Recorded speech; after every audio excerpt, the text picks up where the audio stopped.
Broadcasting from the Vegas Video Network studios, just steps from the Las Vegas Strip, it's Awkward Silence 2.1. And now, our favorite host in this particular time spot, it's Brandon Gooch Hahn.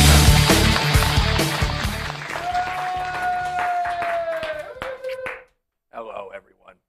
I'm Brandon Gooch Hahn, and welcome to yet another thrilling, gripping edition of Awkward Silence 2.1 right here on the VegasVideoNetwork.com. Hey, I got a little thing for you. It's called an email, awkward@VegasVideoNetwork.com, awkward@VegasVideoNetwork.com. We also have a phone number. They still have those, 866-966-4599, 866-966-4599. Leave a voicemail. It might go over there, and we might play it, maybe answer one of your stupid, retarded questions. Oh, I just said retarded. And let's not forget, that's 10 push-ups for me, 10 push-ups. And we're playing a little game whenever I mess up and say a word I'm not supposed to say. 10 push-ups for me. And as you can tell, I never screw up. And let's not forget about, you can catch replays of the show on the VegasVideoNetwork.com, Roku, iTunes, and YouTube. Woo! I think I just made up for last week's blunder in the first 15 seconds of the show. So without any further ado, it's time for yet another gripping, thrilling cut to camera number 2. Yeah, I'll tell you right now. All right, let's do the news. So on NBC's Fear Factor, 2 twins actually made the news because their episode got canceled because execs feared it was a little too much for audiences to handle because it featured the twins drinking a big glass of donkey semen. Anything to win, right, guys? Now, one of the twins actually said in a quote, she was upset that they cut the episode because she wanted to share this experience with her friends and family. Oh, really?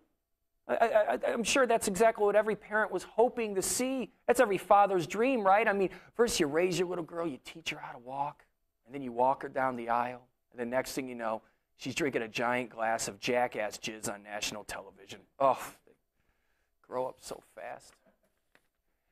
And a 34-year-old tap dancing teacher was recently arrested after her husband caught her sleeping with her 15-year-old tap dancing student.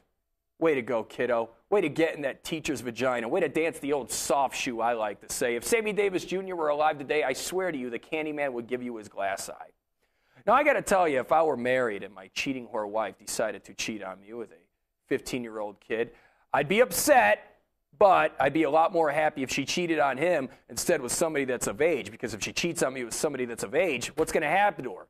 Nothing. She might still get the house, but a 15-year-old kid, not only does she not get the house, I get the house, I get the kids, I get the dog, I get the car, I get the bank account, and what does she get? Yeah, that's right, she gets a 350-pound cellmate named Touche that's going to steal her fruit cocktail every afternoon. Call back to last week. And I got to tell you, the most thrilling, the most gripping, the most insane part of the whole story is the fact that this 15-year-old male tap dancing student was actually into banging chicks. I mean, talk about your anomaly. So this Sunday, the Super Bowl takes place in Indianapolis, but that doesn't mean we don't party here in Vegas. And every Super Bowl Sunday, millions of people come to Sin City to place bets in all the sports books. And that's why we sent our very own Courtney Leone down to Bally Sportsbook to cover some of the betting action. Hey, Court. Hi, Peggy. Gooch. I'm down here outside of Bally's getting ready to place bets on the blah, blah, blahs versus the who gives a shits. You mean to tell me you don't know who's in the game? No. I know that there are Doritos ads, there are Bud Light commercials, and I miss the little frogs. Do they still do the Bud Bowl? You don't even care who's in the game? Nope. No. No, not even a little bit. I care about 2 things. The halftime show with Madonna and the commercials. You know, judging by that T-shirt, I didn't know you were a material girl. Fuck you. This is lovely. And, I'm not a material girl. I just wanted to see if she's going to do something risky to keep up with her reputation. I mean, come on, Gooch. Wouldn't you want to see a titty fly? Maybe back in the day when Janet Jackson did it, I was a little turned on. She still had a great body, but Madonna, she's got old lady boobs now. And she spat out a couple of kids, and you know those kids were chewing on those nipples. Her nipples have to look like a nylabone. It's horrible. And I just hope to God they dial up the material girl. She needs to wear a lot more material on this stage. Old Nyla bone boobies, huh? Yeah, let's layer that bitch. You going to make any bets on it? Yeah, I am making a bet, actually. 3-to-1 odds, I'm going to be riding Tom Brady's jaw by the end of the night. You know, Courtney, I don't mean to knock you down a couple of pegs, but this is Tom Brady we're talking about here. I mean, the guy trips and falls inside supermodels on a daily basis. I think you'd have a better chance with Eli Manning. Who? The QB for the Giants. Oh, the special needs guy.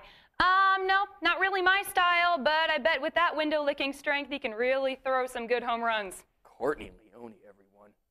My prediction for the game, Giants, 40-love. We'll be back in just a little bit with our headliner, but for now, a station ID. Traditional media believes that after about 3 minutes, you'll tune out. Most Vegas media companies think if it doesn't jiggle, you won't tune in. At the Vegas Video Network, we think both are wrong.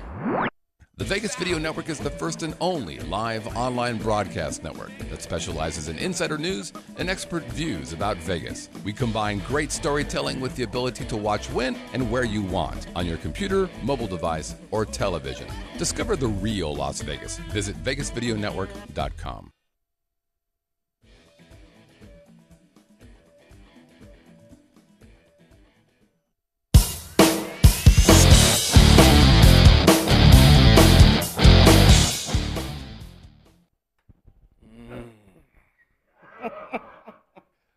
And now our headliner, born in Texas, wonderful man, cured polio. He'll be headlining down at the LA Comedy Club inside the Cabo Wabo, which is located inside the Planet Hollywood, tonight and Saturday. It's Shawn Halpin, everyone. Hey, it's this guy right here. No, everybody sit down. Please. God. He's a big star. He wears lots of Axe Effect. Kind of hard to keep the ladies off. Axe Effect. Why not, buddy? Right across? Of course. Bro. You got to do it like the chest. Yeah, I call it the Chewbacca because you wear it across this way. You know what I mean? That's what I like to call it. Well, all right. See? By the way. Everybody should do that from now on. Dude, I can't even do it. Like, whenever I do it, I just sound like Eli Manning. You know, it's just horrible, you know? I mean, let's face it. I mean, he does have a touch of the Downs. I mean, the downy face. I mean, it's like Peyton's obviously the superior one. Archie, you saw him. He was running around like crazy. Eli could just throw the ball and have a guy catch it off his helmet. I mean, it's like everything's lucky for the guy. He's like Forrest Gump. Seriously, everything just falls right into place, you know? I think he's got a huge he's got a lot of parking. Yeah, exactly. You know? Front row parking, has a huge share in Apple. That's what I'm just saying. Likes Dr. Pepper. Why is he ever mic'd up? Eli, you know what? You never hear him speak. I mean, you never hear him speak, even on his commercials. That's in his contract. Yeah. Don't let him speak. Exactly. He'll just be talking, be doing a commercial for the watch, and it'll go to Eli, and he'll be like, Capri Sun. What are you talking about? You know, They have to put like the wrap over the microphones. This guy keeps drooling on our microphone. Exactly. Not a good one. X. But who do you got in the Super Bowl, by the way? I know you're a big Dallas Cowboys fan. They're not in it? No? They're in it every year in my head. Okay, right. You play a lot of Madden, is what I understand. Yeah. I don't like any of them. No? No. You don't like? No, I'll probably put $5 on Patriots or something. Yeah, that's what I'm thinking. Because of Brady banging models. Right. You know what I'm telling you? See, I'm an Ohio State fan, and Brady went to Michigan. By law, I'm supposed to hate him. Right. But there is nobody on this planet that I want to be in my entire life than Tom Brady. I mean, for starters, look at that chin. I mean, it's just chiseled. And then second off, supermodels, millions of dollars, 3 Super Bowls. He was counted out. It was like he had the comeback story of the year. He is America. He really is. That's like when you want to be something, you know, you're not a doctor.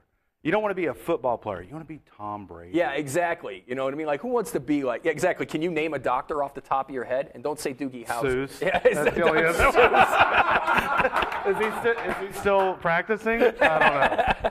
That guy, he touched a lot of kids. Right here in the heart. Right, yeah, right here. Not in the heart. Not in the area, you know what I mean? Not the thing that pushed all of us to be comedians, but in this right here. But in the heart area. Dr. Seuss. But you know, but you watch a lot of football though. though. I mean, it's like obviously you're a Dallas Cowboys fan. You know, I got to tell you, like one of the big negatives of a Dallas Cowboys fan is everybody's rooting against you, though. It seems like. Yeah, because when you're America's team, right, and we have a hole in our stadium, so God can look down and watch us every weekend. Okay, I didn't think. Well, actually, can God see through? Can he see through that giant Titantron that's in the middle of it now? I mean, no, he doesn't like that. Yeah, exactly. So, but yeah, it's hard. You know, when you're on top and being a Cowboys fan, you just end up. You have rivals, Pittsburgh Steelers and the Eagles, and then everybody I meet in L.A. There's some connection why they hate me. Right. Because I like the Cowboys. Exactly. Tom Landry raped my mom. I mean, like, what did I do? He was dead before I was born. He did that a lot. It's no big deal.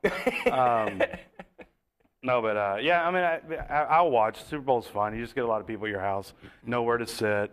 Chicks going, when are they going to hit a home run? Yeah. Like, okay. So yeah, it'll be fun. But you watch a lot of the games every week, right? Yeah. Like hanging out with people, drinking beer, and right. You don't even know till Tuesday that you're even awake. Just get so drunk. You know who my favorite commentator is? I love Shannon Sharpe, but not like Shannon Sharpe now. Not Shannon Sharpe now because he actually got his speaking down. Like when he was first. That was the best thing. Oh, when he was right there because he's from the deep south. You mean Mushmouth? Yeah, exactly. Mushmouth from Fat Albert. Because I swear to God, this will be him breaking down a game. He'd be like, Brett Favre, step back, throw the Antonio Freeman, touchdown. Like, what the hell did he just say? Like, I catch every other word. I would get nervous every time. You know that when they have a half or whatever, and they go through the clips, and you hear him start, you're like, oh man, this is gonna be a long minute. Dude. Well, that's the thing. because all the other guys had they had experience, so it would go Dan Marino, he'd get it down, and then it'd go to Boomer Esiason, and he'd get it down, and then it'd go to Shannon Sharpe, and you would just hear hey, take back 3 step, the hamburger, touchdown. What the hell did he just say? Yeah, but I like when Dan Marino would do it because you could always hear him cry like, oh, he's still playing. Really? Him? I like Dan Marino too because whenever they say something about, remember before Peyton Manning got the Super Bowl ring, they would always compare Peyton Manning to Dan Marino, and it wasn't even like Dan. It's like, well, is he gonna end up like you, Dan? You fucking loser, huh? What do you think of that? Number 13, that's your jersey. Bad luck. You know what's sad too? It's like when if you have Dan Marino has a stat 13,000 whatever, and then that next person. It reaches his stat to break the record. They should, it's almost like the record should be, he's going to reach this record to where no one will remember you again. Right. It's like so you're erased from history. As soon as Dan Marino drops out, because that's the thing. Like now, more and more offenses they're in the spread, so quarterbacks are throwing the ball a lot more. Right. So that record's going to be broken by the time. In the next 10 years, I swear it's going to be broken by another 8 or 9 different quarterbacks, and then it's going to be Dan who. And nobody's going to give a shit about him, you know what I mean? He's like, well, we remember you, Dan Marino? The guy from Ace Ventura? Is that what you're talking about? So. Well, that's what's sad, being that good of a quarterback and you're only judged on winning that one game at the very end of the season, But we only remember champions, right? Right, exactly. We remember Tony Dungy. Yeah. Exactly. Dude, that guy is creepy. Tony Dungy, have you seen his eyes? How big they get? He's the coach for the Colts and stuff. Right. Now he does a commentary on Sunday night. Oh my God! He always looks like there's someone he's talking to me, but there's a polar bear behind me, and he won't tell me. He's like, that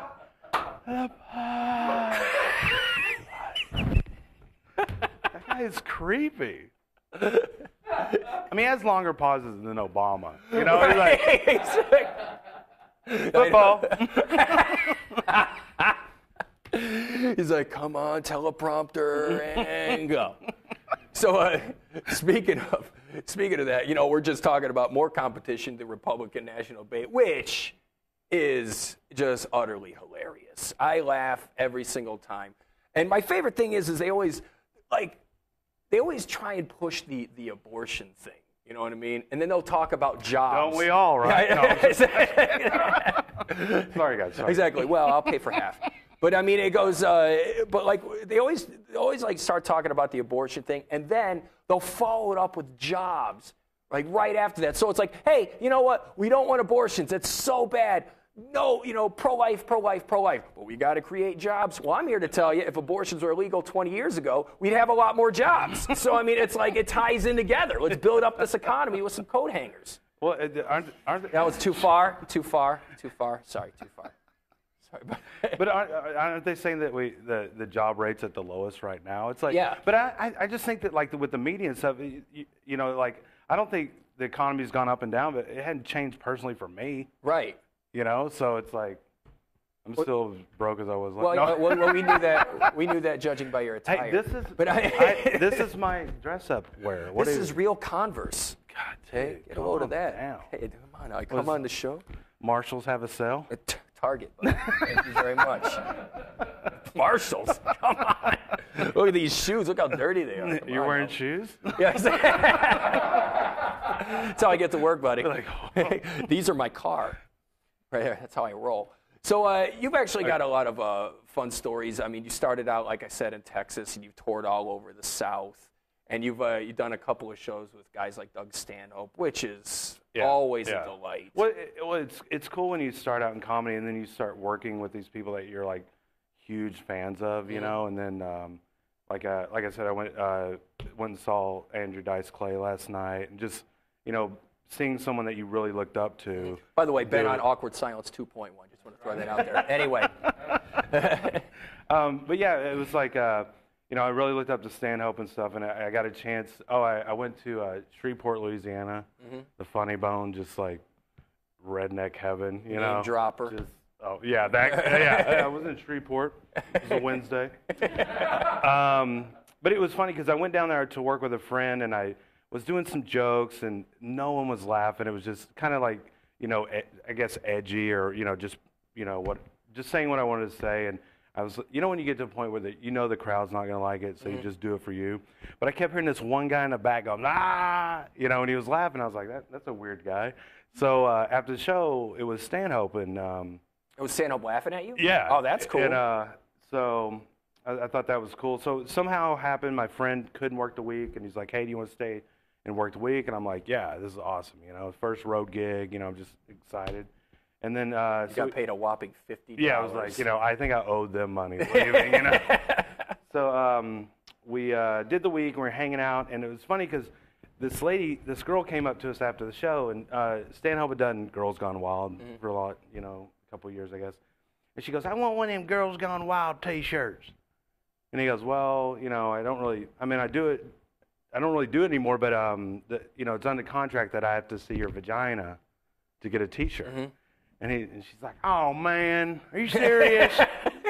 Like, she's thinking about this, I like how it's like, oh, man. Like you get a parking ticket or something like that. Oh, jeez. Like, all right. Again. So she's like, all right. So she, pulled down her pants, and we're just both like, yeah, okay, that's nice, And he goes, was it really nice? No. All right, it's okay. Like you're looking in the ass end of a dog or something. So we're looking at her, and she pulls up her pants. She's like, so do I get a T-shirt? And he goes, no, I'm sorry, I'll have T-shirts. She's like, oh man, really? So then he goes, but I do have a DVD, but for the DVD, you have to let us look at your butthole. And again, she's like, oh, man, are you serious? So then she's like, okay. So she bends down, pulls her pants down, pulls her butt. She's like, can you see it? Can you see it? Oh, my God. And we look, we're like, okay. He goes, I'll go get the DVD. So he walks in the back, brings out a DVD, hands it to her, and she grabs it, turns around, looks at the bar, and goes, hey, Mom, I got one. Hey. I was like, I love this town. So me and her mom went out for a month. And, it's good, exactly. Bad breakup, bro. Right? Well, how's the love life now? Huh? Let's, what, man, that job market, huh? It's all right. Right? Right on. It's good. I just think it's funny because, a lot of people think that, when you're working in a band or if you're a comic or whatever, it's like, just doing chicks and, you know, and I'm just like, after a show, I want to watch CNN and drink a beer and maybe like blow one out in a sock. Right. You know? Uh-huh. Just relax. Well, like, it's funny because, you know, you're right. You do get that. Like, oh, man, I bet you got a lot of ass. I get a lot of it thrown at me, and I try to avoid it at all costs. You know what I mean? You know, it's like, because, I mean, look. And plus, being a plus-size model, it's right, hard, of course. You know? Well, you know, all you got to do is show There's chubby chasers out there, guys. Well, Shawn Halpin is actually the centerfold for the Lane Bryant catalog. But it's funny because it's not like rock star ass. Like, you see these guys, all you got to do is play, like bass player, you know, like Michael Anthony. All he did for Van Halen for Running with the Devil was boom, boom, boom, boom. And they Playboy ass throwing at there and just getting, you know, and he's just loving it. You know, meanwhile, I'm like, how can I talk about a woman's butthole in Shreveport? You know, I mean, what kind of girls are going to throw it at me this way? And like, we're in a coffee shop, you know, alone with a notebook going, oh, one day. One day I can get Dane Cook runoff. You know, and that's one thing, too, I wanted to talk about, too, is like, you know Dane. You've hung out with him a couple of times, right? Yeah. What do you think of all this negative? I kind of get turned off by it because I mean it's like look, the guys, like, for example, for those of you who don't know, like if the guy goes up at a comedy store or the Laugh Factory and tries out brand new material, you know, everyone's like, oh, he bombed, it was so horrible, and then it makes news and then the blogs get shut out, it's all over Facebook.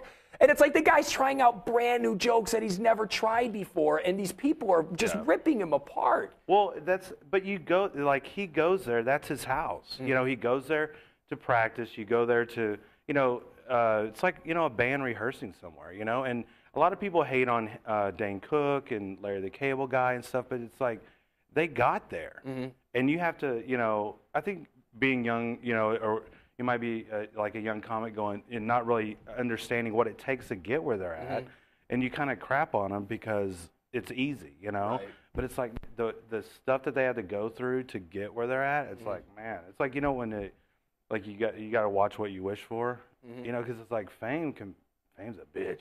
Right, I believe that. I don't know. What would you if you ever became famous? You know what I mean? Like, isn't that? It's like I'm afraid of fame, but we're all trying to work towards it. But I don't want to be like unbelievable famous. You know what I mean? To where I can't go into a Chili's and enjoy a nice Southwestern chicken egg roll. You know what I mean? Like, I want to do those types of things. And somebody was like, oh, you could get it to carry out. But like, oh, so I could be a prisoner in my own house? What the fuck is wrong with you? You know? And then. Yeah, but just like on the Dane thing, I think that you know, him being able to go and like I've seen him work out stuff, you know, but to judge him on new stuff, it's kind of it's totally unfair. Yeah, but then you've got other comics like blogging about it. Yeah, like you're reporting that news. Yeah, that's your job, is so you can dump on another comic. Yeah, exactly. But and then, you know, in LA for me, it's almost like a comedy college, you know, because you get to see these guys go up in front of 12 people and 10 people, and like I've seen Chris Rock before come up and he'll sit on a stool and like go through his BlackBerry, and then the next night he'll come through and he'll have it all written out and he'll just kind of stand there or whatever. But by the third night, he's pacing up and down like the Chris Rock, like killing it, you know. So, but to be able to be a young comic and watch them go from like the formulas they use and just their stage presence and how they go about preparing material is just like it gets no better, you know. Right. And like watching Chappelle, you know, for 2 hours with 10 people in there. I mean, dude, that guy could read a menu and I'm dying. Yeah. You know, so but I just think with Dane though, it's where's he gonna go try new stuff? In his house, right? You know, exactly. He's got his mirror. Yeah, because you know what's funny is you can watch what he's doing now, and I think more too. He's getting a lot of like when you're that happy guy and you're talking about your friends. Once you go like really personal, it's hard to make funny out of, you know, relationships and death and stuff like that. But you know, if people watch him and, you know, they see where it was and then they see it on TV, they're gonna go, oh, okay, I get it. Now I see you know. We got a chat question. What's up, Scott? Yeah, Nate asks, has Shawn ever opened for a famous comedian and been disappointed after meeting him or her? His name was Gooch. Famous, I forgot, yeah. Oh, Scott, you Comedian. Scott, you boss. Yeah, I think that there's been a couple times where it's very rare. You know, it's like, it sucks when you go to LA and you meet somebody, and it could just happen in any life. You know, I want to meet this person, and you turn out and like, that guy's kind of a dick, you know? Yeah. But it's happened a couple times, but then it's just like, there's so many other cool, great guys out there that are like, that you look up to, like the Louis C.K.'s, the Bill Burrs, that are really like cool ass dudes that will, you know, kill it on stage and go, hey, let's go have a beer. You know, so there's been only a couple times that it's happened, but yeah. Can you name names? I don't really want to. What do they rhyme with? Do they rhyme with Rarit Rop? I've never met Carrot Top. No, you know, actually, he's a super nice guy. I just thought that would be the funniest thing. Oh my God! Like, why is he like that? Are you kidding How me? heavy are those props? What? You know, it's like, barbecue! He's so angry. What if you go to his act and it's just dumbbell? Exactly. Yeah, and it just shows 2 Eli Mannings, and he's just like dumbbell. Too great. Sorry, Eli, if you're watching. I know you are.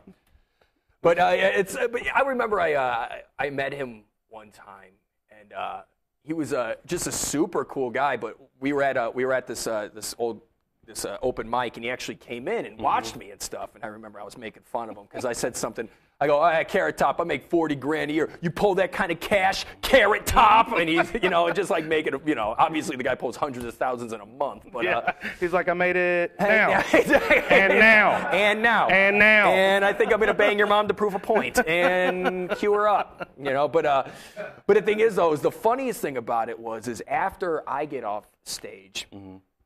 This other comic, you know, he pulls me over and he's like, good stuff or whatever. I was like, wow, Carrot Top says that was funny. That was so cool. But then, so I go back to my chair and he's still in a booth, but we could still see each other. It's still like a direct line of sight. And I'm studying it. Well, yeah, I'm studying his veins and his muscles and stuff.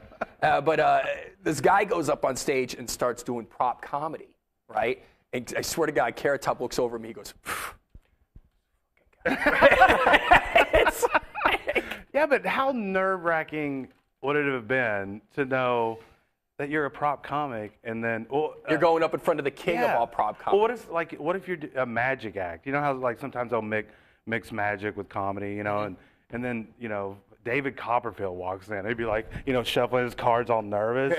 I mean, that's like when you go up. I guess it's kind of the same thing if you go up in there, you know, like great comics that you look up to on the bill. You know, it's kind of like I had to follow Dice one night. I had to follow Carlos Mencia. I had so if you can kind of hold your water being a young comic, you know, it's kind of like, oh, it's an ego boost. You're in the right. I'm and that's what it's all about. Water, it's all about building. You don't want to have an ego, but you have to have one in order to get up on stage and tell these jokes. So we're getting ready to wrap up the show. Shawn Halpin, ShawnHalpin.com, ShawnHalpin.com, ShawnHalpin.com. But before we leave, we like to play a little game with the guests. It's called 3 Under 30. It's where we ask you 3 questions. You have to answer them in under 30 seconds. Can you handle it? So bad on Stroke your beard. Stroke your beard. Look smart. Yes. And evil. All right. Yeah. Good pose. I'm the most uninteresting man in the world. All right. You ready to go, Scott? We got the timer. Under 30 seconds? 3 questions under 36. Okay. You ready? And go. Who are the 4 founding members of KISS? Paul Stanley, Peter Criss, Ace Frehley, Gene Simmons. Yeah, all right. Hey, who holds the NFL record for most receiving touchdowns? Rice. Randy Moss. Oh. Randy Moss. He's a cowboy, right? No, all right. Hey. Wait. Okay, he's still on the road. We'll let him get with it. All right, because Jerry Rice is amazing. All right, finish the song lyric. Every rose has its thorn, just like... I sing that song every time in the shower, No, too. it's beep, beep, whoop, whoop, while you all in my ear talking a whole bunch of shit I ain't trying to do. Touche! Greatest comedian in the world, touche. Shawn Halpin, he'll be headlining down at the LA Comedy Club inside the Cabo Wabo, which is located inside the Planet Hollywood, tonight and tomorrow. Hilarious guy. Just saw him go up in front of a crowd of 15 people last night and murdered. He's hilarious. Follow me on Twitter. Yeah, exactly. Big Follow Twitter. him on Twitter, at Twitter. Shawn Halpin. Yeah. And don't forget ShawnHalpin.com. And if you want it, let's just say you tuned in and caught the last 2 minutes of this show, don't worry about a buckaroo. We got you covered. You can catch replays of this very show on YouTube, iTunes, VegasVideoNetwork.com, and don't forget about Roku. Use the back of the knuckles. I feel like that's what they do to David Letterman whenever there's like a monkey or something. He's just like, bang. My name is Gooch. We won't be here next Friday, but the following Friday we're going to have Hal Sparks on the show. VegasVideoNetwork.com. Thank you for checking out Awkward Silence 2.1. We'll see you guys next time. Bye-bye.